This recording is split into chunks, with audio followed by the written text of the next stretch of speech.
Hi, I'm Emily, and my dad's a big shot in our town. It sounds cool, right? Well, not exactly. Let me tell you why. But first, don't forget to hit like, share, and subscribe. When I was younger, my dad and I were best buddies. We'd play video games, go biking, and make funny videos together. But everything changed when Dad became the town's mayor. Suddenly, he was always busy with meetings and events. He even hired a strict nanny named Mrs. Smith to keep an eye on me. Mrs. Smith was like a hawk. She'd nag me about everything, from finishing my veggies to studying for exams. It felt like I had no freedom at all. Dad was always too busy to listen to my complaints, which made me feel really lonely. One day, I decided to skip school and explore the woods behind our house. It was exhilarating. I climbed trees, chased butterflies, and even discovered a hidden stream. But when I returned home, Mrs. Smith was furious. She scolded me for skipping school and grounded me for a week. As time went on, I felt more and more distant from Dad. He was always wrapped up in his mayoral duties, leaving me feeling forgotten. To cope, I started spending more time with my friends and pursuing my hobbies like painting and writing stories. But things took a turn for the worse when Dad announced that he was getting remarried to a woman named Mrs. Jones. I was shocked. I barely knew her, and now she was going to be my stepmom. To make matters worse, Mrs. Jones had a daughter named Lily, who was my age. At first, I tried to be nice to Lily, but she was always competitive and mean. She'd brag about her designer clothes and expensive vacations, making me feel inferior. It was like she was trying to replace me as Dad's favorite. Meanwhile, Dad was busy planning the wedding and spending all his time with Mrs. Jones and Lily. I felt like I didn't belong anymore. So, I threw myself into my hobbies, finding solace in my art and writing. But one day, I overheard Mrs. Jones and Lily talking about me behind my back. They called me lazy and ungrateful, saying that I was just a burden to Dad.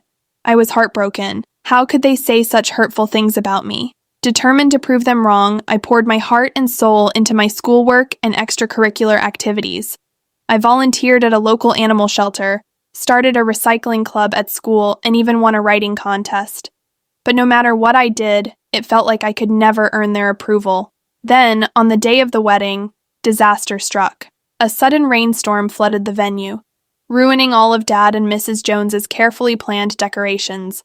Instead of getting mad, Dad laughed it off and said that the most important thing was that they were together. After the wedding, Dad's focus seemed to drift even further away from me. He threw himself back into his work with even more determination, leaving little time for family. I often found myself alone at home, while Dad and Mrs. Jones attended fancy dinners and important events. Sometimes, he'd come home late at night, long after I had fallen asleep, and by the time I woke up the next morning, he was already gone. As for Mrs. Jones, she didn't waste any time showing her true colors. At first, she seemed pleasant enough, but it wasn't long before her disdain for me became apparent. She would make snide remarks about my appearance and belittle my intelligence, making me feel small and insignificant. Mealtimes became a battleground, with Mrs. Jones insisting that I eat what she served, regardless of my preferences or dietary needs.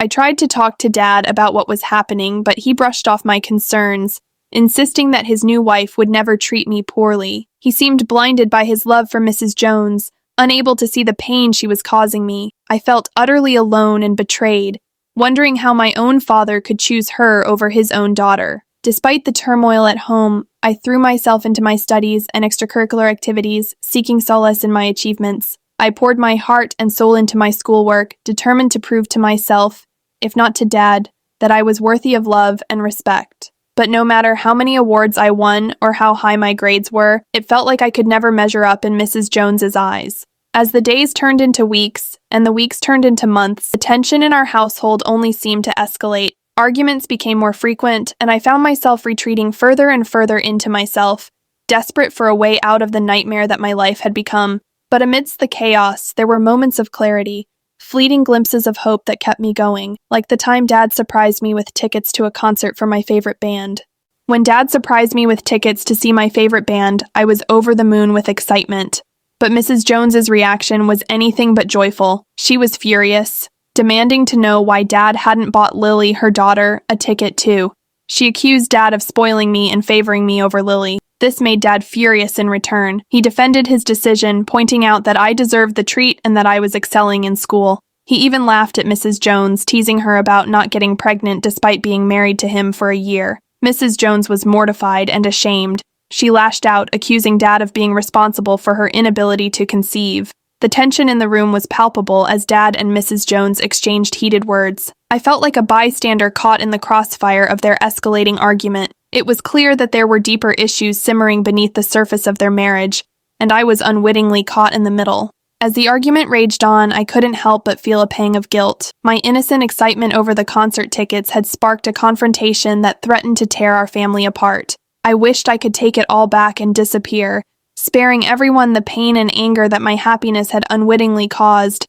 But amidst the chaos, a part of me felt a glimmer of hope. Maybe this argument would force Dad and Mrs. Jones to confront the underlying issues in their relationship. Maybe it would be the wake-up call they needed to address their problems and find a way to move forward together, as a family. As the argument finally began to simmer down, Dad turned to me with a look of regret in his eyes. He apologized for the outburst and promised to make it up to me. But deep down, I knew that things between him and Mrs. Jones would never be the same again. And as I watched them retreat to separate corners of the house, I couldn't shake the feeling that our family was on the brink of collapse.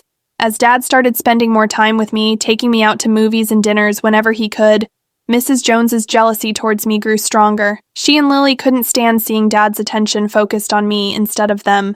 Their resentment simmered beneath the surface until one day it reached a boiling point. It all came to a head one evening when Dad and I went to a family dinner at his friend's house. We had a wonderful time, laughing and catching up with old friends. But when we returned home, we found Mrs. Jones standing at the door with her bags packed and a look of anger on her face. She wasted no time in laying blame on me, accusing me of coming between her and Dad. She claimed that he was neglecting her and Lily because of his newfound focus on our relationship.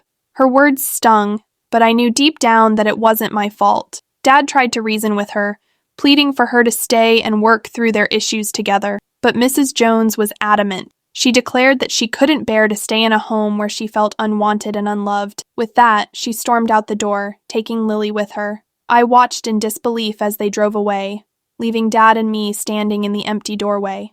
I felt a mixture of sadness and relief, sadness for Dad, who was now facing the prospect of divorce, and relief that the tension at home would finally ease. To my surprise, Dad remained calm in the face of adversity. He took a deep breath and said, "Finally, now I can have my peace." His words caught me off guard, but I could see the weight lifting off his shoulders as he spoke. It was as if a burden had been lifted, and he was finally free to live life on his own terms. He reassured me, saying that no one could ever stop his love for me, his beautiful and intelligent daughter. His words brought tears to my eyes, and I hugged him tightly, feeling a sense of gratitude and love wash over me. In that moment, I knew that no matter what challenges we faced, Dad and I would always have each other's love and support. And as we stood there in the doorway, embracing each other, I felt a sense of peace and contentment wash over me. We may have lost Mrs. Jones and Lily, but we had each other, and that was all that mattered. A few months later, Dad and Mom managed to work out their differences and decided to give their relationship another chance. It was a moment of immense relief and joy for me. Our family was finally getting back together. As they hugged and made up, I couldn't stop smiling. It felt like a weight had been lifted off my shoulders. We spent more time together as a family, laughing and enjoying each other's company. As we hugged each other tightly, I knew that no matter what challenges lay ahead, we would face them together as a united and loving family. Thank you for joining me on this journey. See you on my next video.